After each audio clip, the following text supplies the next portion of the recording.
Hello.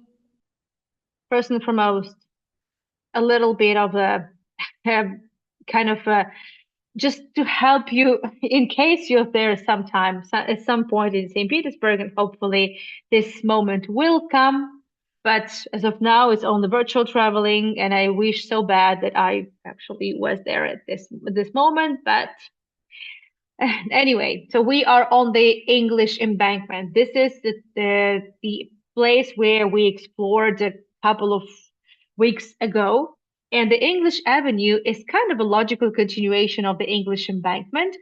The embankment itself, as you know, if you watched my tours, but if not, I'll just quickly let you know that the this embankment is kind of the continuation of the shipbuilding yard, the first one that was built in the 18th century, and a lot of specialists in shipbuilding were actually Englishmen. And also, there were a lot of merchants and politicians from England and in general from Europe, because Peter the Great, well, he had a lot of foreign specialists. And he tried to take Russia to the international level in all walks of life, in everything. Oh, sorry, that was a bit too quick. It's a bit too quick, sorry. And that's why there were always a lot of foreign nationals in the city. And they would obviously given some of the best spots and some of the best neighborhoods. So that happened to be one. That's why all the tours that we have done along the embankment, well, I think you saw how many embassies there used to be, how many palaces, how many absolutely really, really rich people lived in that area. And it's interesting that so it started with the Admiralty, with the shipbuilding yard, and to the right-hand side now, as we turn from the embankment, you see this chain of trees and everything. This is the modern shipbuilding yard constructed in the late 19th century when the small shipbuilding yard was no longer good enough and couldn't really just fit the big vessels, because mid-19th century, that's when they switched from wooden shipbuilding to metal. So they needed something way bigger. And also for the both shipbuilding yards, there was a necessity, there was a absolute necessity for a big storage where the wood and other materials would be stored. And first and foremost, we're looking at a small island in the Moika River. That's the New Holland Island. So we could say that the English embankment was kind of in the triangle of the shipbuilding yards, because in the New Holland, they also did fix ships, but very little. Um, and then the English Avenue starts, well, from around the corner. So as you can see, we have already crossed the Moika River. And don't worry, if you're here for the first time, I'm not going to be using Google Maps all the time. No, that's not really my style. But what I want you to see, I just didn't have this video of the walk from the English Avenue to the from the English embankment to the avenue, and my videographer was busy filming something else for me. So I thought, okay, well, it's not a big deal. I'm just gonna walk you on the Google Maps, which is not a bad idea. I think it's a good alternative. And so what you can see on the right-hand side, this is the modern shipbuilding yard and the Moika River embankment along, well, this along the river we are walking along is the Moika River. And this is where the English Avenue is. So technically speaking, it's a 5-minute walk from the embankment to the avenue.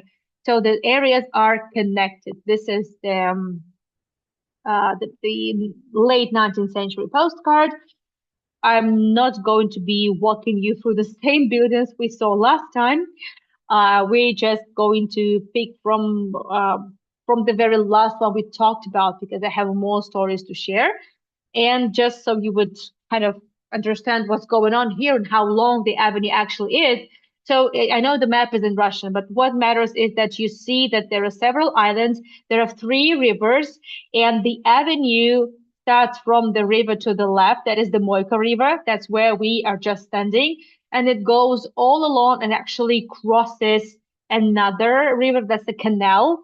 And then it reaches the Fontanka River, which is to your right and to my right.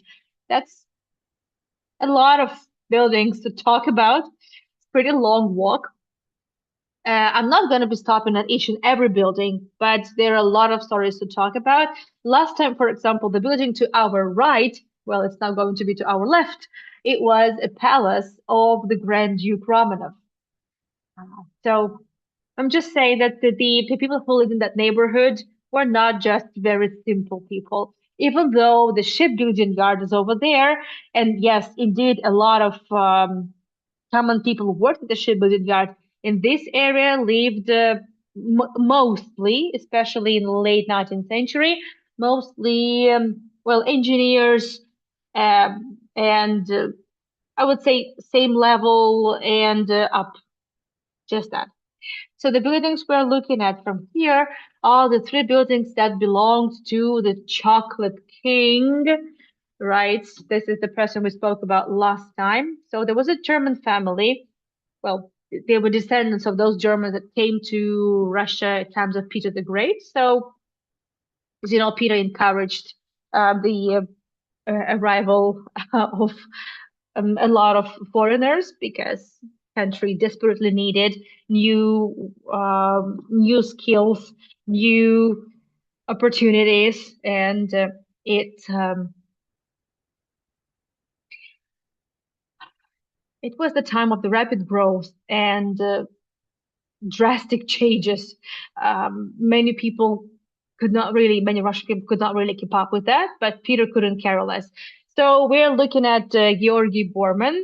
He was a descendant of those Germans that came in the 18th century, and he and then his son, George Bormann, they started the chocolate empire. So they were called chocolate kings of Russia, and that was true. They opened the chocolate factory, which started as just a small chocolate store where all the chocolate was made by hand by George Bormann himself and a couple of other people.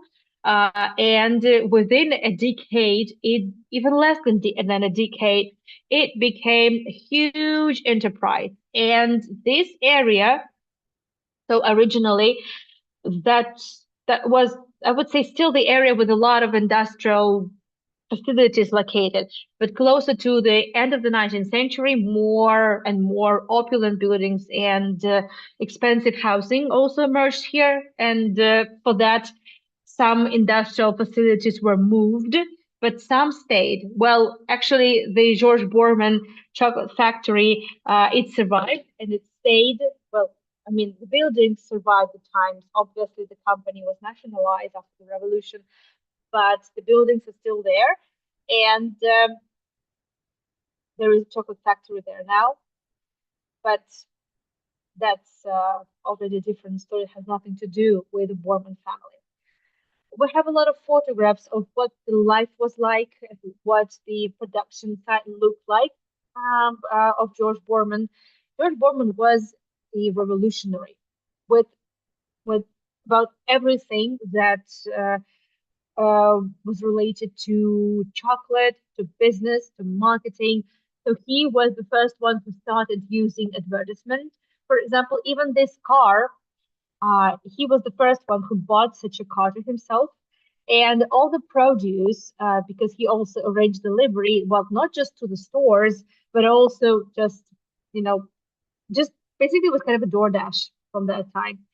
All the deliveries would be made in this car. So everyone in the city obviously paid attention to this car. They noticed it. They saw the name. That was the best ad ever. So that was it. No other businesses had such cars. It was ordered from Europe to him. The three buildings, the yellow one, this pink one, and the next pink one, they all the three buildings belonged to, so they were built on the territory that belonged to this chocolate factory. So from just the workshop of about a handful of people, it grew into a big factory, big chocolate empire, where still all the chocolate was made uh, by hands and also wrapped by hands. Still, and George Bormann kept a close eye on everything. He always had the best ingredients. Yes, he did use all state-of-the-art technologies available, and he purchased them from Europe, but he still believed that Well, chocolate made by hand and even wrapped by hand was way better. And he also paid a lot of attention to the wrapping. So the wrappings were diverse, different styles. Wrappings were works of art. We're going to see some of them. And also the facility. So Rolf Bormann promoted his work, and there were a lot of publications in the media, well, in the papers, in the journals from that time. And normally this was not the case. Well, his contemporaries, the merchants would not really be willing to show how the job was done, how the work was done, what the workflow was like. But Bormann was different, and everyone wanted to know how their favorite chocolates are made. Well, in a way, well, he was probably just one step away from arranging tours to the chocolate factory. So, like Charlie and Chocolate Factory, and he had beautiful stores.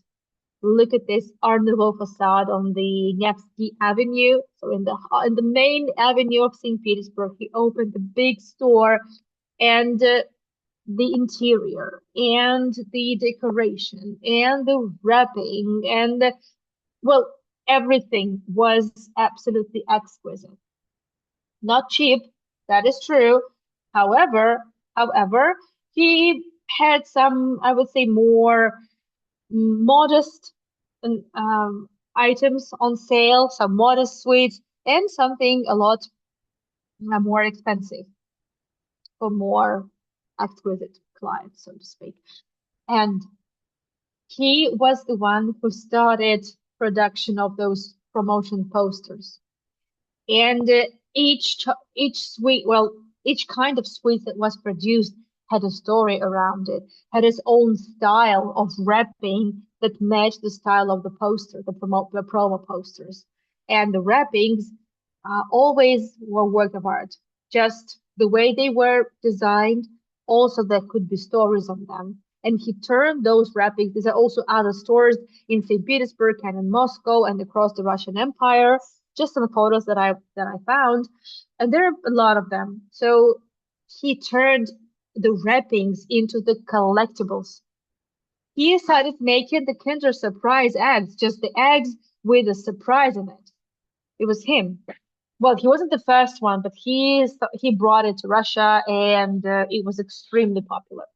He also made sure he would leave something, some useful information, some good reading on the wrappings. And the wrappings had a lot of educational information, mythology, stories, legends, something educational. For example, I really like the series of sweets named after operas, and on each sweet, on each wrapping, there was the story, the plot, and well, the story behind this and that opera, or could be anything else. For example, this was an interesting kit, a DIY to make a flower at home, kind of a paper flower at home, not well, artificial flowers, artificial flower at home.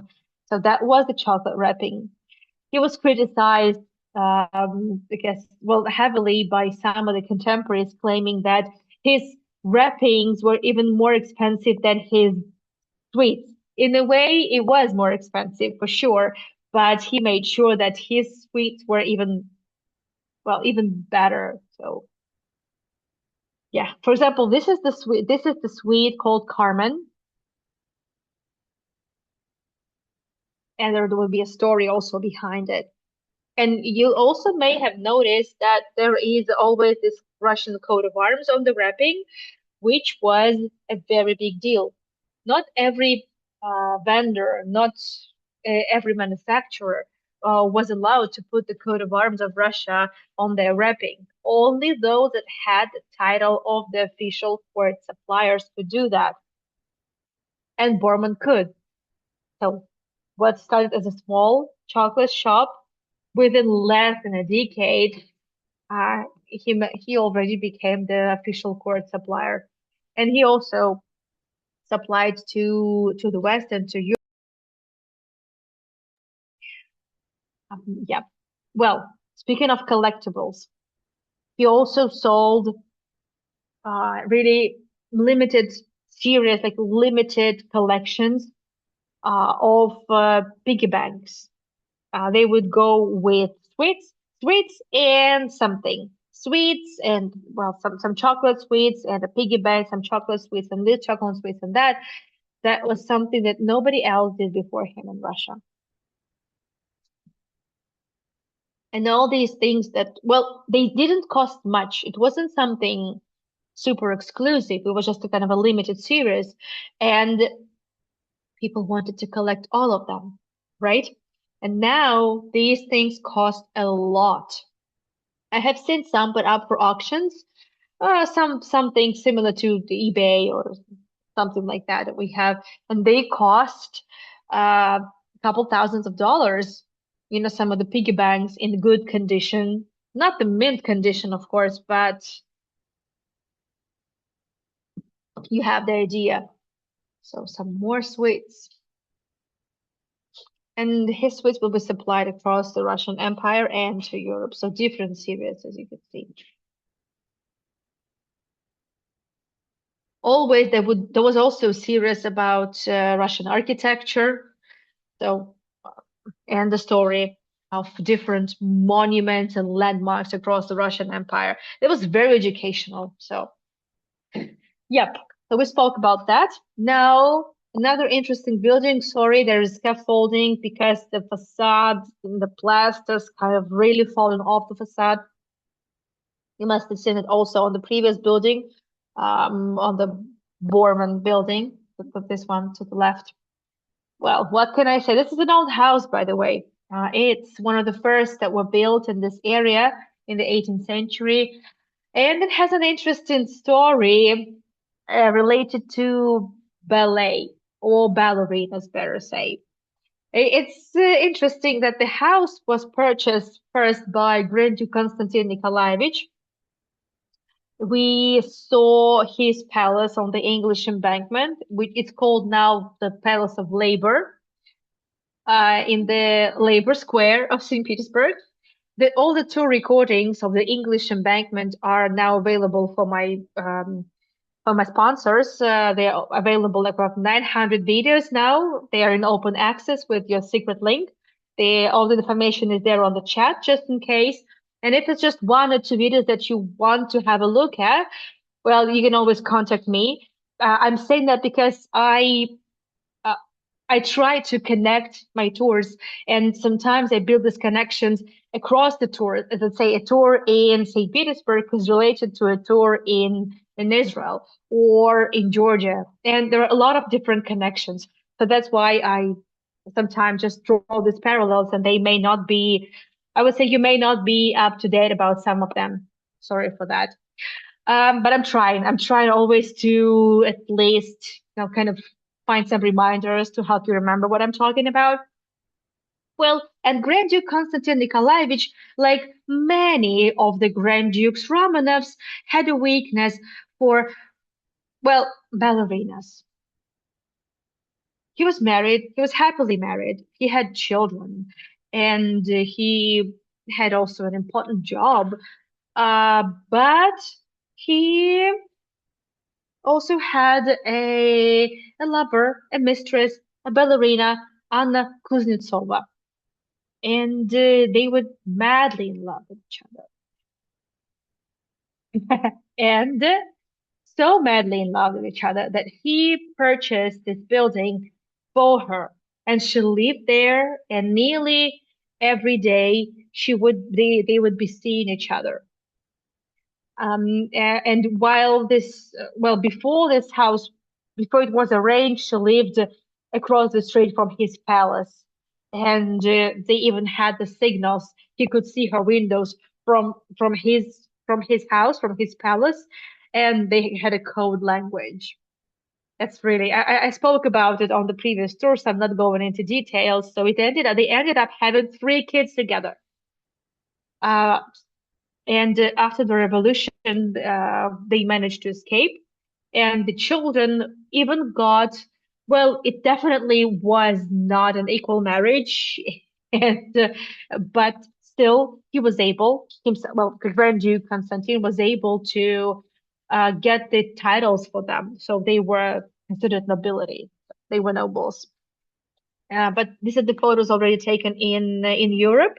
I think it's France where they eventually stayed, and so they were taken. They were given the last names, not the Romanovs, but the Knyazev, like dukes, like Anna Dukes. Anna Duke, Marina Duke, Ismail Duke. That was kind of their last name. So, and yeah, and they had kind of a low but still a little title that was uh, that was quite a story. But that was not the end of it. After their love story ended, sort of this photo is of a very, very bad resolution, so I'm kind of skipping it.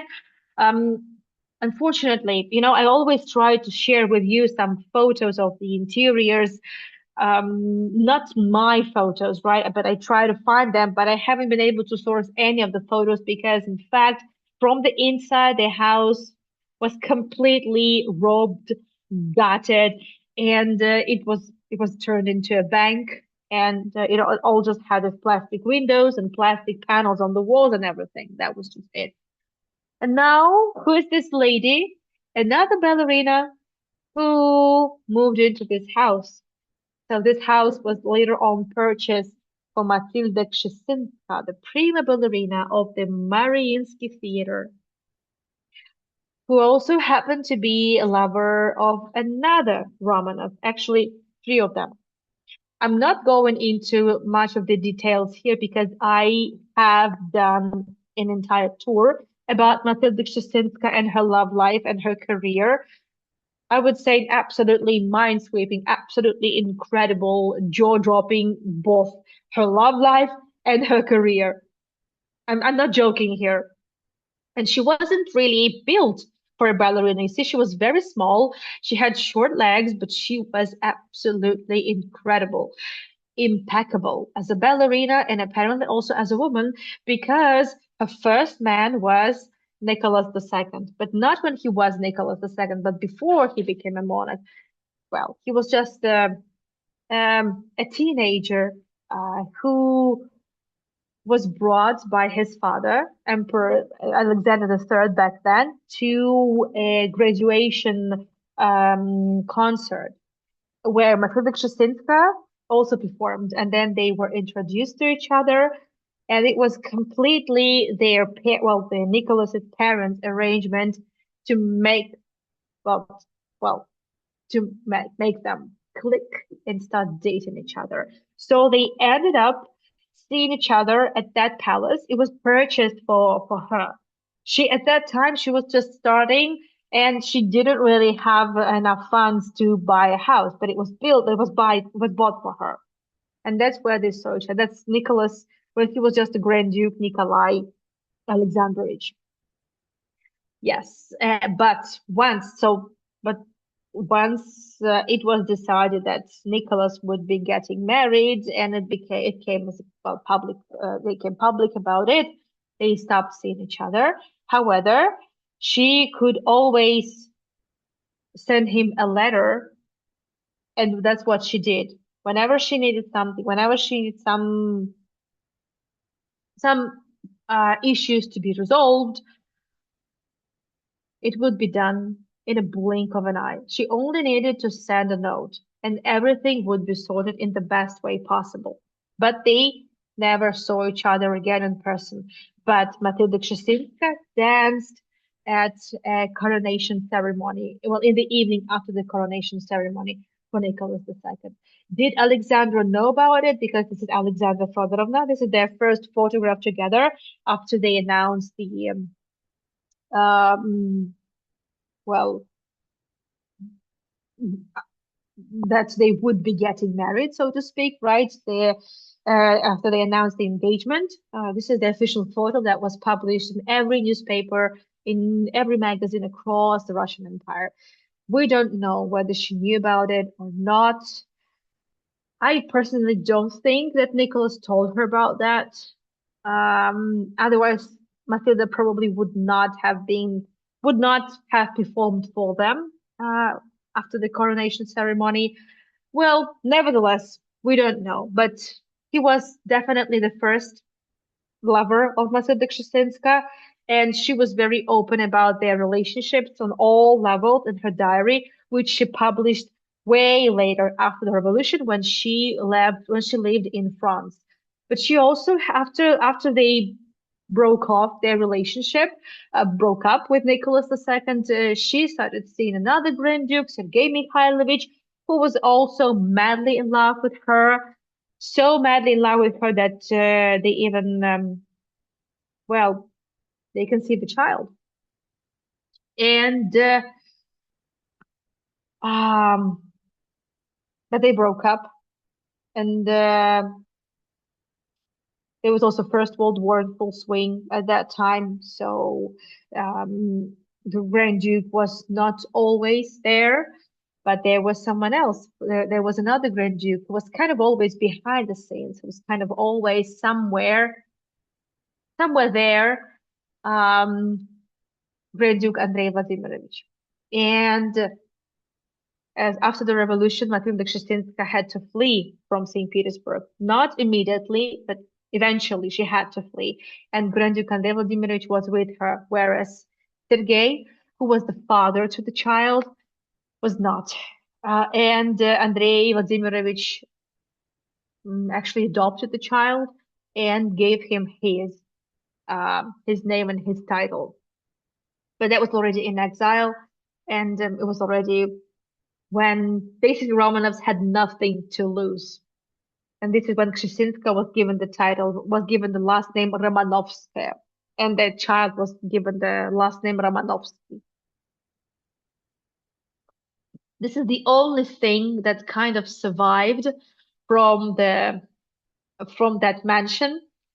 The steps, these steps are original, pretty expensive, marble. So those steps clearly remember the two ballerinas and all those grand dukes that saw Kshestinska in this house. Later on, Kshestinska bought herself a much bigger house, and we did a tour there. There is a big museum there, and well, that tour recording is also available uh, somewhere among those 900 videos. Incredible. I'm a monster of content. I know that. 7 tours, 6 tours per weekend. Yeah, that's a lot of content for sure. My Google Drive is already more exceeds 5 terabytes, so that's really a lot. Yeah. Unfortunately, I don't know what's going to happen to this building. I believe it's going at some point to be restored. Maybe, well, it's a private property. It's not even considered a monument. Technically, anything can happen to it. Well, but nevertheless, so we are now looking at the English Avenue from the end of the street. And here you can see the buildings of the Borman to the right, and also the small house. Well, that's exactly the last but one house to the crossroad is the house of Kshestinska. And well, that's now we are approaching the intersection with the December Street. And well, the building that we're looking at on the other side of the street, it's massive. It's not really beautiful. However, it has also some stories to share with us. Also about ballerinas, believe it or not. It's interesting that on the English Avenue used to live a lot of people related to ballet. Nijinsky, for example, he also lived on the English Avenue. Tamara Karsavina lived on the English Avenue. So we'll be talking about it later because their addresses are further down the road. So, but let's talk on this building. It feels like this building looks a little bit, there's something off about it. Well, this entrance group right in the corner looks a little bit different from the rest of the building, and it's really hard to say whether the building. It's really hard to tell whether it's an old one, like was it built before the revolution or after the revolution? Was it a Soviet period? It's complicated, actually, very complicated, but It's let's put it like this. This building was built on the spot of another building where, well, we'll be talking about it. But this building is still, well, kind of people in the city kind of remember that place and associate it with Anna Pavlova. Well, I don't know. It might be a stretch, but today I had a teeny tiny pavlova myself, a biscuit. Well, kind of a pastry. And that's another connection that I make with my tours. I'm just joking. So, but nevertheless, Anna Pavlova lived in the house that used to be standing on the spot where this one is located. But we in St. Petersburg, we still feel like it's the house of Pavlova.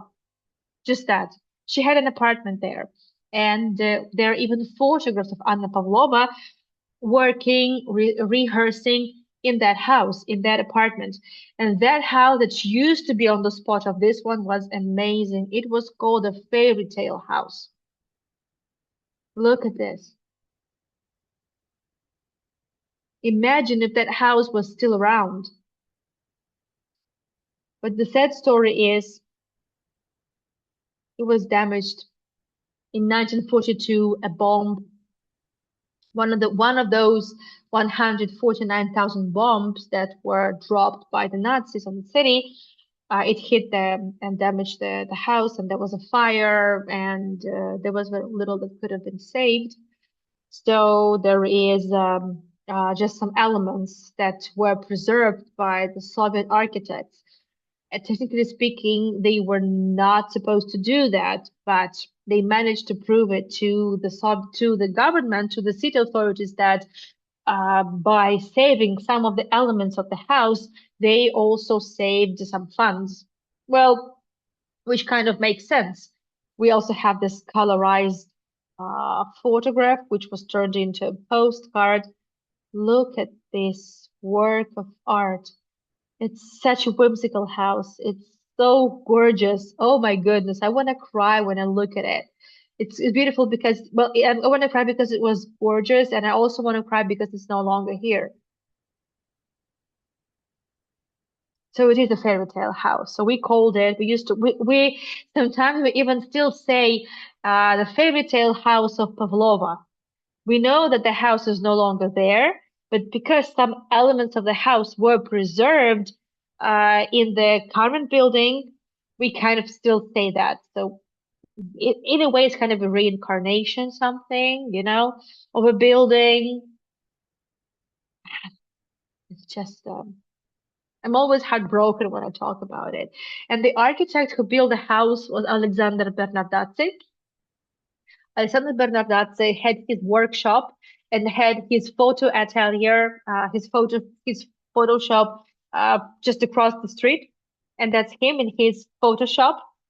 I also found another photo in the archives, him with his friends, also taken a photo by the same stove. I guess they're just, I don't know, taking a photo. I don't know, maybe they were bored. So this photo, for example, well, that photo was taken in uh,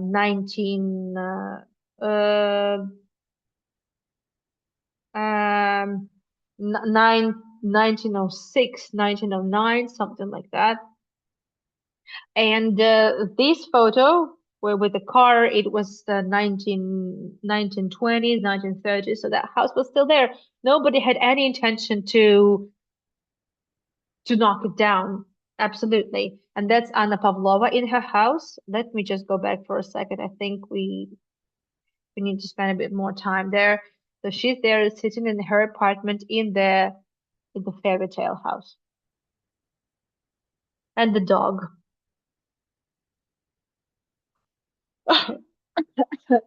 Sorry, and that's her rehearsing with her portrait also and the gorgeous stove. So just imagine what kind of apartments used to be in that house. Mm, mm, absolutely incredible. Absolutely incredible. Not so much photographs of the interiors, however. Well, there's another photo that was taken in this house. they normally in this type of income houses, the ground floors would be given to different businesses. So there was a little theater studio that was housed there, and this is the photo of that theater company. That's just it, fortunately. Some more photographs from the city archives, and that's it. This photo was taken in 1949. So basically, for almost a decade, this the house was standing like this. You can see it. I would say the core elements kind of, uh, in a way, survived, right? And it wasn't wooden, right? So uh, I would say the skeleton of the building, it was already concrete and metal because it's the proper Art Nouveau time, so it's the early 20th century, and at that time they already used metal and concrete. There was no need for wooden constructions, and that definitely saved the building from the total destruction. But still, uh, that wasn't enough. So, but you can see that a lot of elements were preserved, and some of them were incorporated in the in the current building. But there is, well, there's just very little that kind of gives it away in the central facade, right in the corner. But other than that, no, you can't really tell. And what I really like about these buildings is that we have an interesting kind of vibe in this kind of in the corners, in the crossroads, because the December Street that we're looking at over there, the December Street, it's a very poetic street. There were a lot of poets lived in the December Street that kind of goes across. And in the English Avenue, well, apart from merchants, apart from people who originally had something to do with the shipbuilding, but not necessarily closer to the 20th century, there are also a lot of ballerinas. I don't know how it works, but I like that intersection. So this is a very, I would say, high flow street in a way.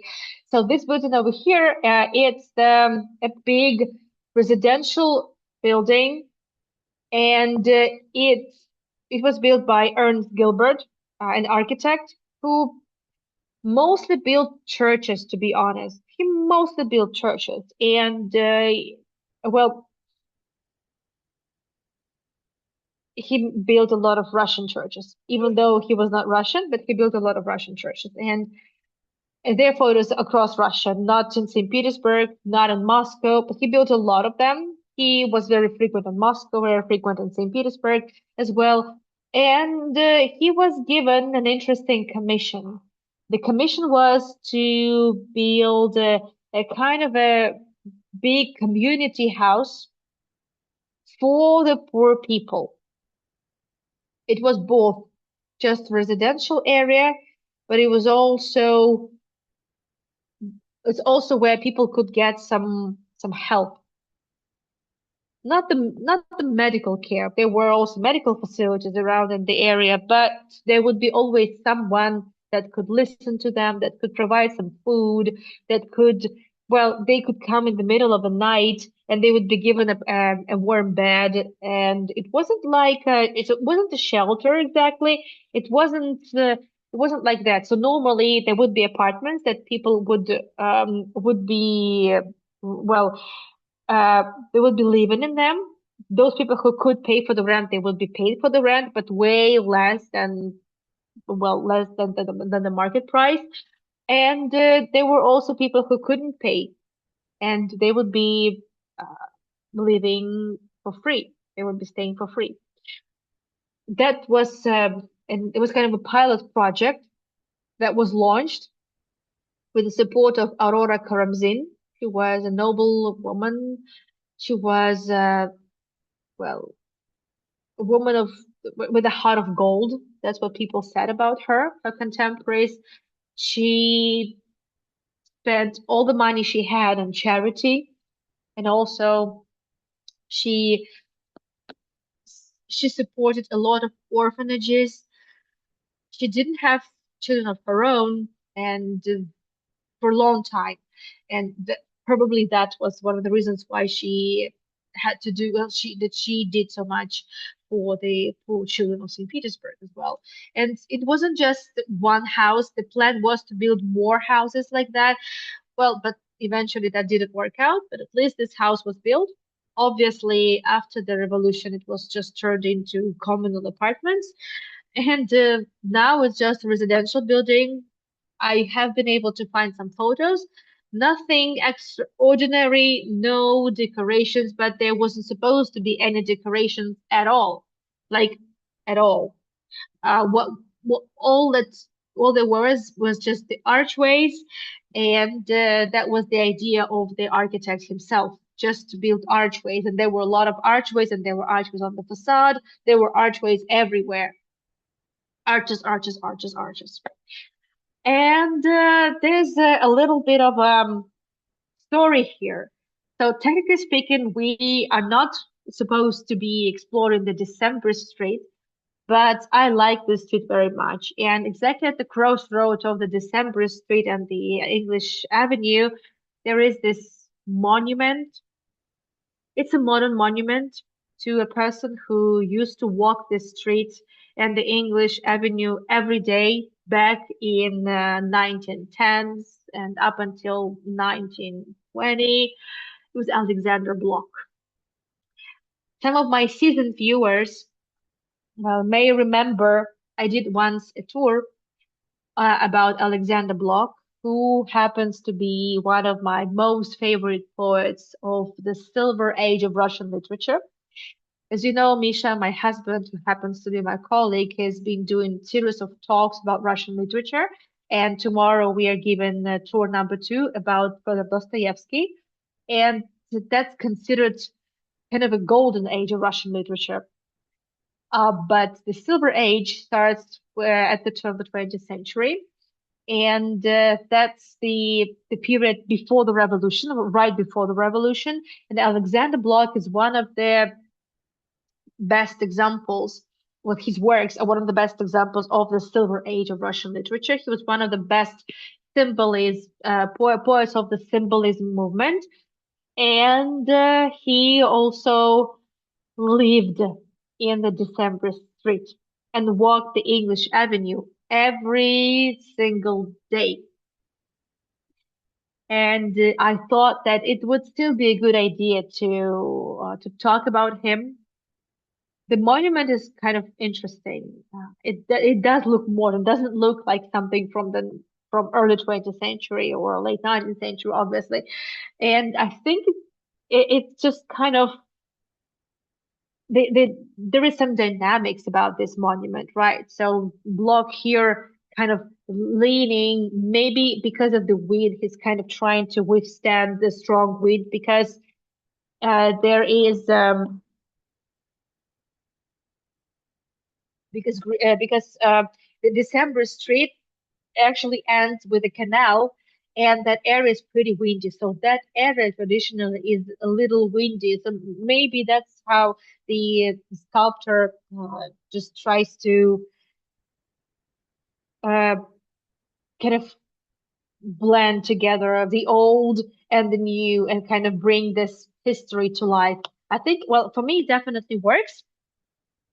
Partly the videos were filmed by Misha, partly by Oleg. Just I Misha didn't film the entire avenue, so I'll have to play with that. And Oleg also didn't film everything for me.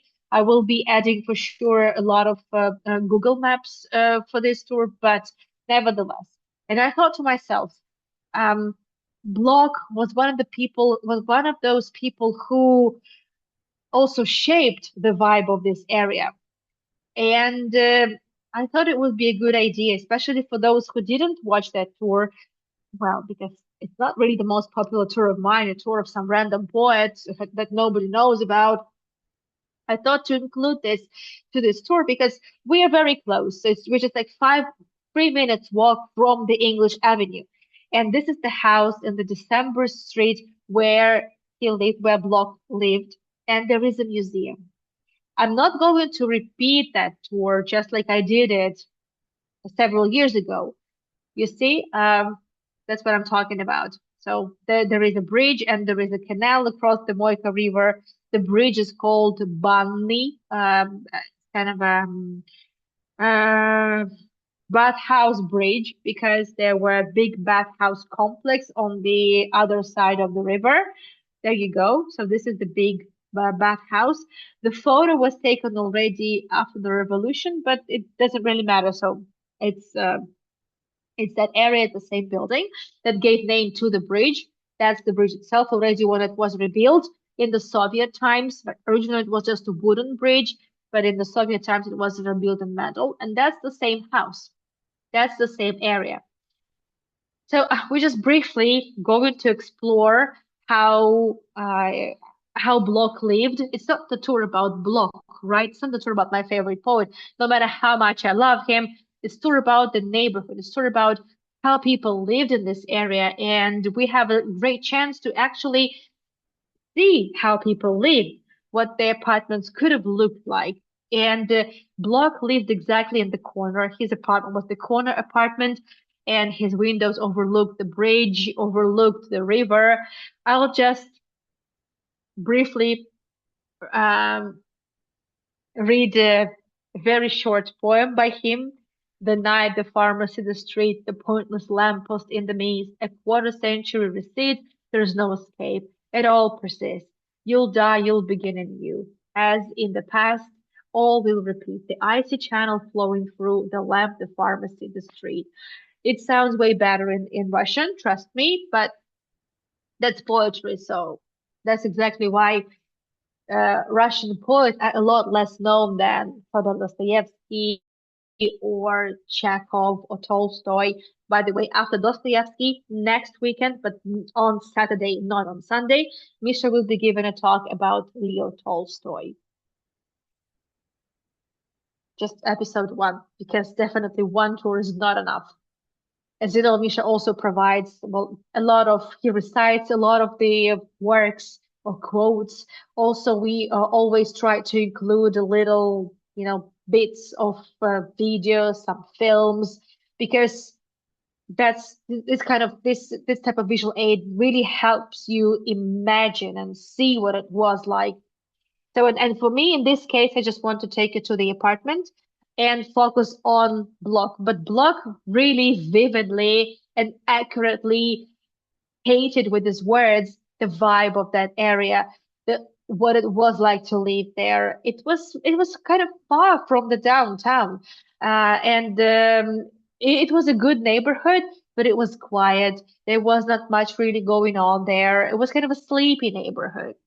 And well, as you know, I've also launched a series of tours of kind of the places of Fyodor Dostoevsky in St. Petersburg. Those are not really tours of Dostoevsky because Misha is doing this job, right? The first episode of Dostoevsky tour is still available on my website and my YouTube channel. You can watch that. But I was inspired by Misha's tours, thinking to actually take you to those streets where Dostoevsky lived, his contemporaries lived, and also a lot of characters of his novels lived. And the gingerbread house I'm taking you tomorrow is one of those, like 100%. And in the meantime, through the archway and through the sisters of the connected yards, we are now in the lobby. And the lobby hasn't really changed a lot. This is the same tiles, the same decoration. There are still some same doors. And the lovely thing is that this apartment, well, this is one of the entrances to the museum. There are two entrances. So this is the old doorbell. So all these houses that we have just looked at, they all have these doorbells. It was before electricity. So these doorbells were not electrical. There was a string attached. And you just pulled that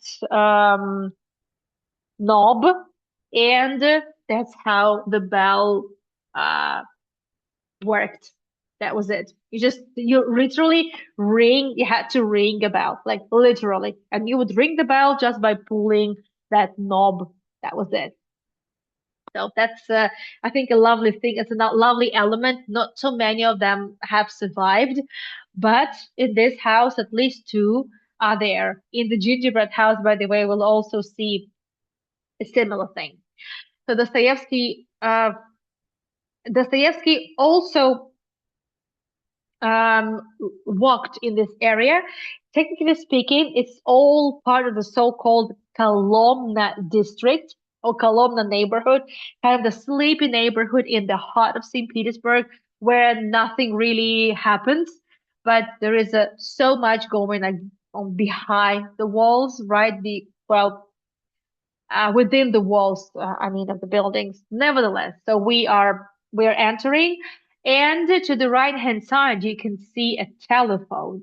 And that was a big deal. Having a telephone, it was always a big perk. So whenever, well, someone lived in a house that had a telephone, that meant that was a very expensive apartment. By that time, Block moved into this house. He was already pretty big, and he was a sort of even a sex symbol of his time, for sure.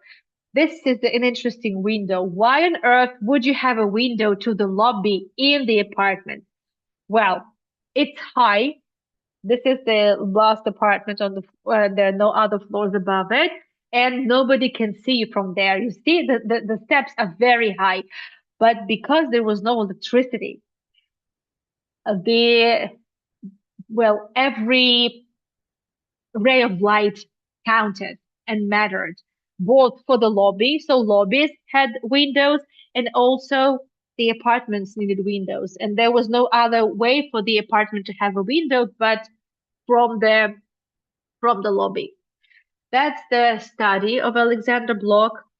Some of the furniture is original because the museum opened in the Soviet period.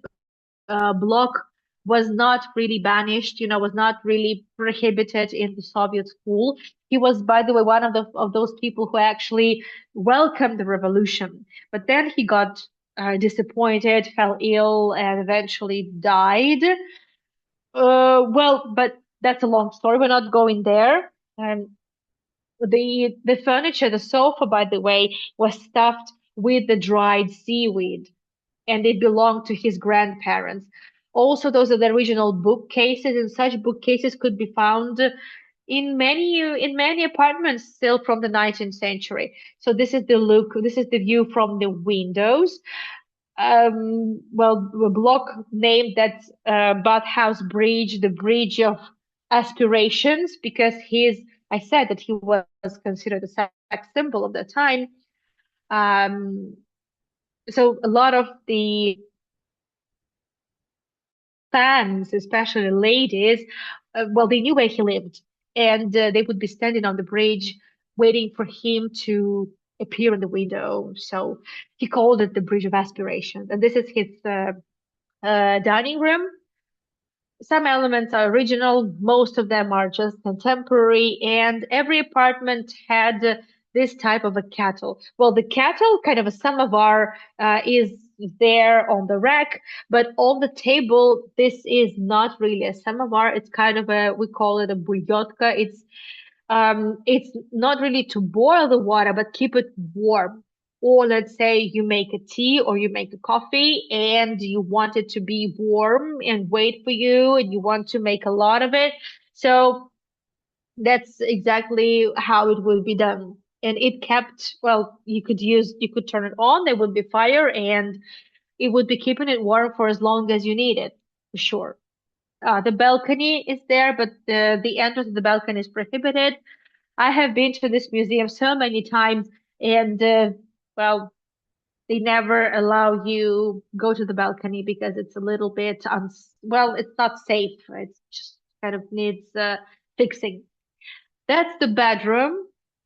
However, we don't know exactly how bedroom looked. There's never really a lot of descriptions about bedrooms. As you know, beds are hardly ever even preserved with it's kind of very utilitarian, very simple, and not too poetic, so to speak.